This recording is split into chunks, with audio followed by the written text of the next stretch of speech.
Hey guys, welcome again to the Mass Club. If you are just joining us, where have you been? So in the previous video, I said we're going to start with why questions of fraction, decimals, and approximation. But then I realized that we had not actually touched on decimals well enough.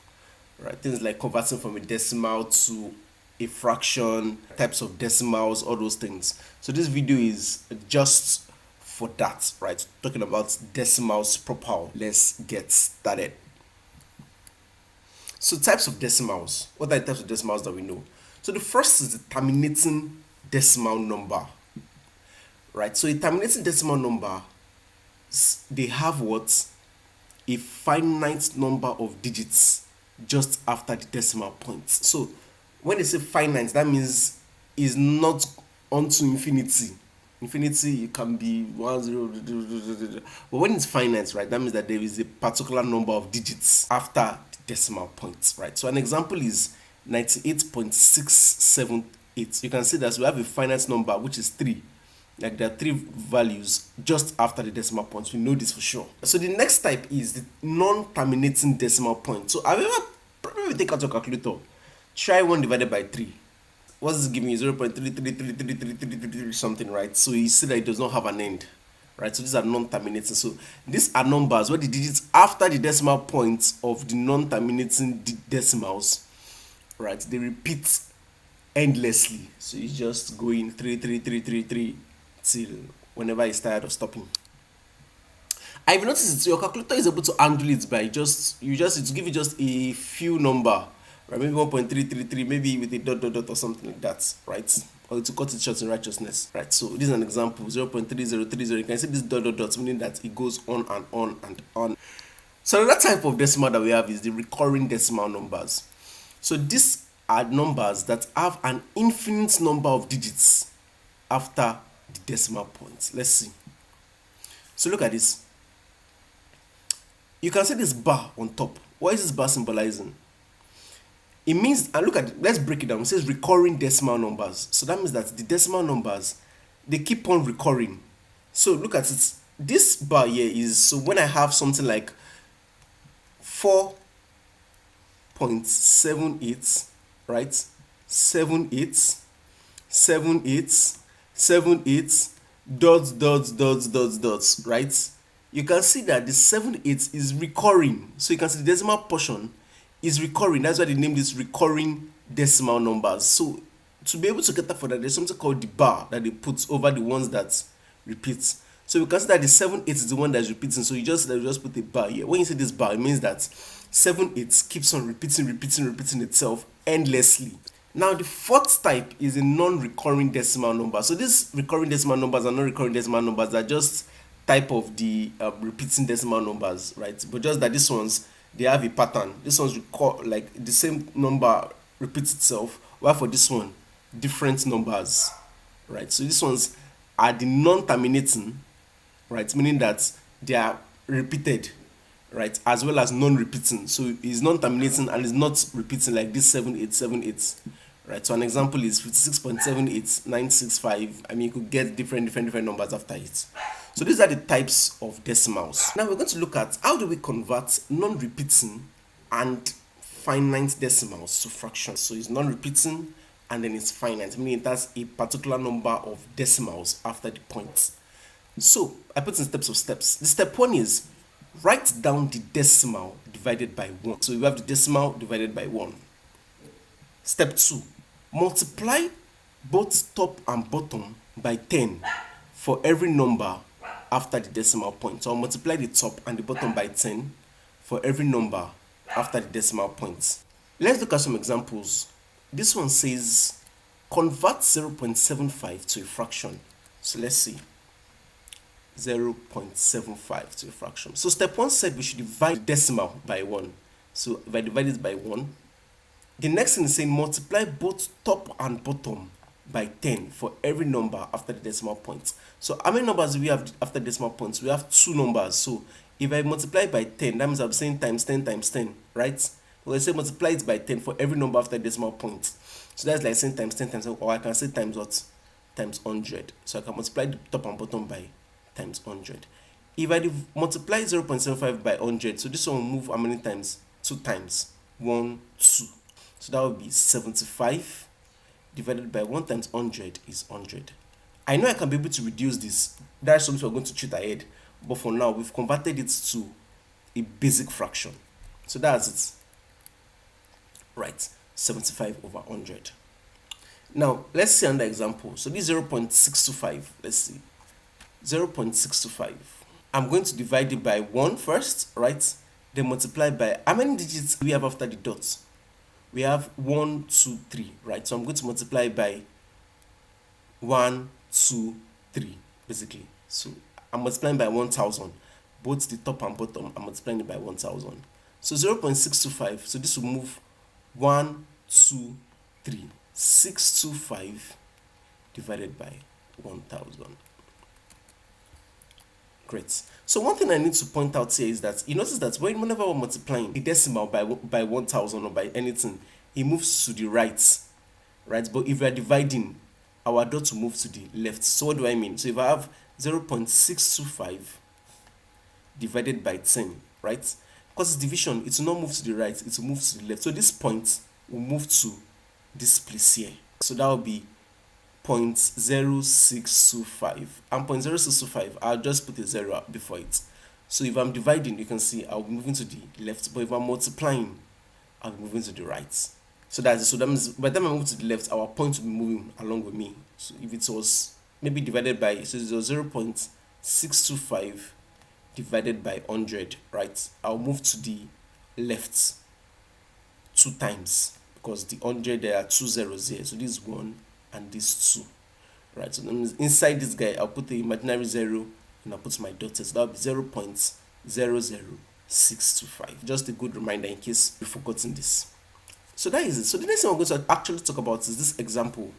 So we're converting 0.2255 to a fraction. I want you to actually try it out yourself. So when you do that, you have 2255 divided by 10,000. Now we're going to talk about reducing a fraction. So there are some steps when it comes to reducing a fraction. So the first thing is that we have to identify any common factors between the numerator and the denominator. So maybe 3 can go in at the top, 3 can go at the bottom, maybe 25 can go at the top, 25 can cut that out straight up. Right? After we do that, they will now keep dividing both the numerator and the denominator by a common factor, by the common factors, right? So after you identify, maybe say 25 can go, 5 can go. When you identify, so you now have to divide both the numerator and the denominator by the common factor. So let's see an example. So if I wanted to reduce 75 by 100, let's see that. That's our example where we add 75 by 100, right? If you look at this, different things could come to your mind. Okay, you could say 5 could go here, 5 could go here, right? But the more you practice, you see that 25 can go in both the numerator and denominator. So I'm going to divide both sides by 25. If I divide 75 by 25, that is going to give me 3. And if I divide 100 by 25, that will give me 4, right? So that's it. So that means if I reduce this, I would have 3 over 4. So the more you practice, the more you... So if you look at the greatest common divisor between these two, or the highest common factor, is actually 25, right? So I use that 25. So if you don't want to be doing it small, you can find the HCF. We've treated that before. The pop-up to that particular video would appear now at the top right. You could click on that. If you don't want to divide it manually, you can find the HCF and just divide straight by the HCF between the two of them, right? So that's 3 over 4. Great. So this is 625 divided by 1,000. So 625 divided by 1,000. 25 times 25 is actually 625. Let me teach you a small trick. You can be able to find the square of numbers ending with 5. Let me start from 15. Right, so 15 squared. 15 squared. If I take this 5 squared is what? Is 25, right? Great. So I'll put that down. The other number that I did not consider, which is the 1, right? After 1 is what? Is 2.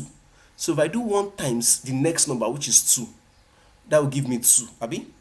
So I'll just bring the 2 behind the 25. So 15 squared is actually 225.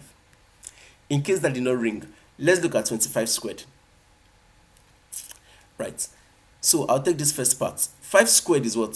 25, right? 2 is what is remaining. 2 times, after 2 is 3. 2 times 3 is what? 6. So I'll put 6 here. So, and if you check with your calculator, 25 squared is actually 65. Now, if I go 35 squared, 5 squared is 25. Right, so this is 3. 3 times, what is the number after 3? 4. So 3 times 4 is 12. So you can check it. 35 squared is 1225. So that's, you will not think I'm Mumbazo. Let's try it out ourselves. So if I say 35 squared, can you see that's 1225? And if I do 45 squared, what do you think that should be? Great. So we'll first put 25 here, right? And 4 times 5 is 20. So we feel that it should be 2025. I've not tried it before, so we could try it together. Can you see 2025? Right. So that is basically a shortcut. So because of that, I know that 25 squared is going to give me 625. That's 25 times 25. So that means and 25 can go in 1000. Right. If I divide 25 in 1000, that will give me 40. Right. If I divide 25 in 625, that will give me 25. Great. So imagine if I was going 5, 5, 5, 5. That would have been very, very intense. Now, 5 2 can go in 25 here. 5 can go in 48. So this is 5 over 8. So I've taught you a shortcut on how to find the square of 5s. Right. And you can see, if you have 5 squared, 5 squared is actually 25, right? But before the 5 is 0. 0 times 1 is still 0. So our 25 still stands.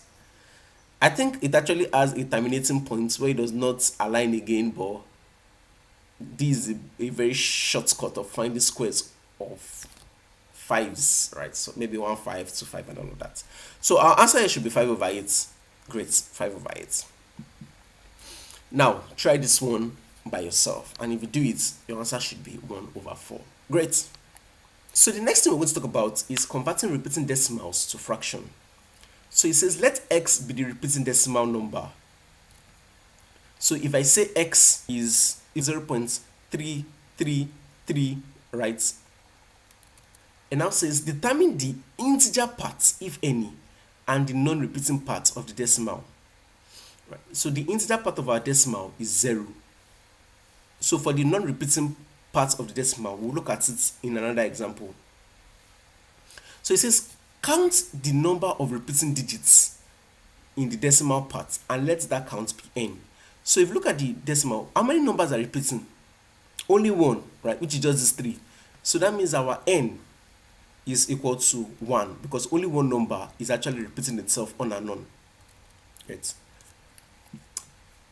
It now says create an equation to represent the repeating decimal. So how do we do that? Multiply both sides of the equation by 10 raised to power n to eliminate the decimal part. So I want to eliminate these 0 points, right? I want it to just be like 3.333. So if I wanted to do that, I have to just move this guy once. But they gave me a prompt. They said multiply both sides by, okay, let me use a dot because of the multiplication. That will be dot 10 raised to power n. N is 1, right? Is equal to 0.333 dot dot dot times 10 raised to power 1. So x times 10 raised to power 1 is 10x is equal to 0.333 times 10. That means I'll just move this only once, right? And I'll be 3.333 dot dot dot. So we have this equation and we have this equation. So let's say these are equation 1 and this one is our equation 2. What is the next thing that we'll now subtract the equation that we just got, which is this guy, from the original equation to eliminate the repeating part. So we want to eliminate all these 333. So that means I will subtract equation 1 from 2. Right? So I will subtract equation 1 from 2. So at the left hand side, we have 10x and we have x. So that will be 10x minus x is equal to, at the right hand side we have what? 3.333 dots dots dots, right? Minus 0.33. Of course this part 2 is also dots dots dots, right? Because it keeps on repeating itself. So dot dot dot. Great. So we've entered a bit of simultaneous equation. There's nothing really this thing. So we just subtracted the left hand side and we equated it, and we said subtract also the right hand side. This guy minus this guy. So if I have 10 of something and I take out one of that thing, that will give me 9 of that thing. And if I have 3.3333333 minus 0.33333, of course, the repeating part is going to be out. So we just have 3, right? Which is the whole number part. So if I divide both sides by 9, just to make the x stand alone, if I divide both sides by 9, this will cancel each other.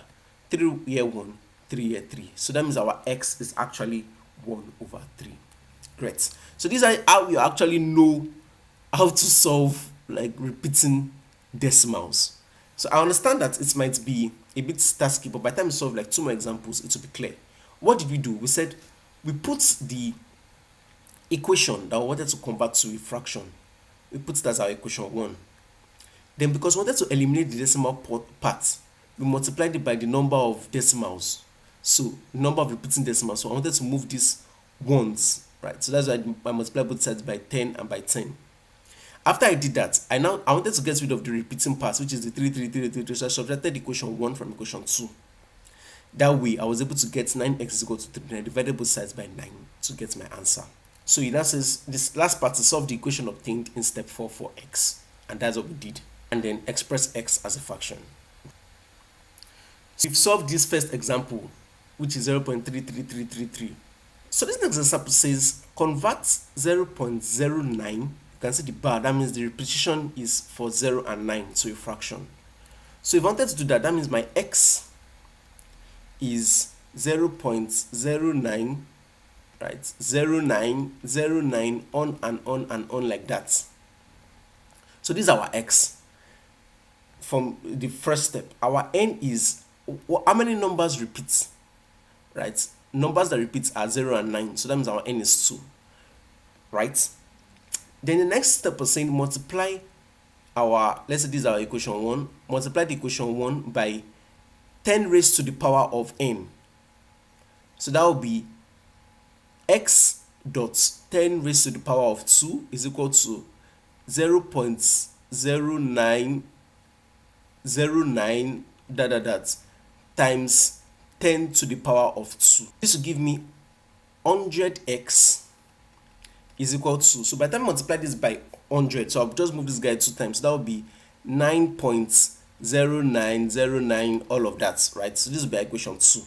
So 2 minus 1, right? Equation 2 minus equation 1. So let's see the left hand side. That will be 100x minus x is equal to this minus this, 9.0909 minus 0.0909. Of course, you know that the 0909 actually repeats itself. So maybe I should just put it somewhere here or something like this. So 100x minus x, this is 99x. And 9 minus 090909 will give me just the 9 portion out of it, right? So x is equal to, if I want to make the x stand alone, I'll divide both sides by 99. So x is equal to 9/99. And I can simplify this further and say 9 here 1, 9 here 11. So our x is actually 1/11. So let's continue. In this particular one, we have 0.390. You can see that the bar of the 90 is just on top of the 90. It does not cover the 3. They said something about the repeating and then the non-repeating. So this part here in the decimal, this 3 is not part of the repeating decimals. So if I had to do that, our x is equal to 0.390 with bar, right? If I wanted to do this, I can actually split this guy. Let me remove the part that is not repeating. So the part that is not repeating, if I call that y, right, that would be 0.3, right? 0.3. This is the whole number, and then the decimal that is not repeating, so that's 0.3. If I have 0.3 plus 0.090909 and all of that, you agree with me that this 0.090909 was what we got from the previous example, which is 1/11, right? But because I'm doing 0.3 plus that repeating guy, this is what gave me 0.390990, right? So what I just did now was just to break it into the small parts. So our x is 0.3 plus 0.09 with a bar, right? With a bar, because this 09 is repeating itself really. So if I say let y be 0.09 and then let z be equal to 0.3, you agree with me that x is equal to y plus z, abi? 0.3 plus 0.09. Great. Since we are on the same page as this, I can decide to solve this separately and solve this separately. So I wanted to convert this y to a fraction. We've done that before. We had 1 over 11. Great. If I want to convert this z to a fraction, 0.3, so that will be 0.3 divided by 1 first, abi? Then how many numbers we have after the point? We have only one, so that is times 10, right? And times 10. So this z will give me 3 over 10. So that means that now my x, which is equal to y plus z, is now 1 over 11 plus 3 over 10, right? And based on what we've done before, the LCM of these two guys is 110. 110 divided by 11 is 10. 10 times 1 is 10. Plus 110 divided by 10 is 11. 11 times 3 is 11 plus 11 times 3 is 33, right? So 10 plus 33 is 43. 43 over 110. So this is actually the answer. What did I do? I add this x is equal to 0.39 bar. I just split out the repeating part from the non-repeating part. The non-repeating part is this 3. So I brought it out as 0.3 plus 0.09. We saw that this 0.09 was a repetition. So after I brought it out apart like this, I now said let y be equal to this guy and let z be equal to this guy. So I solved them differently, right? This gave me 1 over 11. This gave me 3 over 10. So for me to find the x, which is our initial question, I had to substitute the values and add. We've done addition in fraction. So this is how I was able to get 43 over 110. And that should be our answer, right? So here we have a repeating decimal with a non-repeating decimal. Right? So you must know how to be able to split out and get what you actually need. So with that, we've actually come to the end of the decimals, right? Converting from one decimal to a fraction, types of decimals and all of that. So the next thing that next time we're going to meet, we're going to discuss WAEC questions on decimals. If you found this video useful, like, subscribe to our channel.